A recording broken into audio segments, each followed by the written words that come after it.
আজ উল্টো রথযাত্রা। প্রভুর মাসির বাড়ি বেড়ানোর দিন শেষ। প্রভু ফিরবেন নিজের বাড়িতে, তাই মাসির বাড়িতে আজ প্রস্তুতি ছিল তুঙ্গে। জয় জগন্নাথ। আমার সব বন্ধুদের শুভ উল্টো রথযাত্রার অনেক শুভেচ্ছা, ভালোবাসা। মাসির বাড়িতে তো প্রস্তুতি ছিলই, সাথে আমার বাড়িতেও ছিল প্রভুর জন্য সামান্য একটু মিষ্টান্ন আয়োজন। আজ বিশেষ কিছুই করতে পারিনি গো।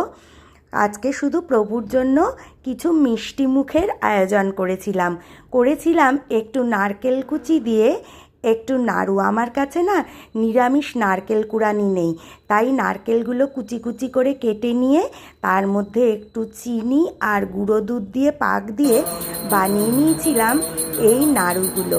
খুব অল্প করেই বানিয়েছি, একদম প্রভুর ভোগের মতো, কারণ বিশেষ সময় ছিল না। আমার আবার আরেক জায়গাতে যাওয়ার ছিল। আর করে নিয়েছিলাম একটু পায়েস। আজকে কিন্তু কোনো অন্নভোগ প্রভুকে দিইনি, সেই জন্য আজ আর চালের পায়েসও করিনি।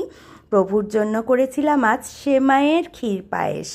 প্রভুকে একটু ক্ষীর না খাইয়ে কি মাসির বাড়ি থেকে পাঠাবেন তার মাসি প্রভুর বাড়িতে? তাই আমিও করেছিলাম ক্ষীর পায়েস আর করেছিলাম একটু সুজি।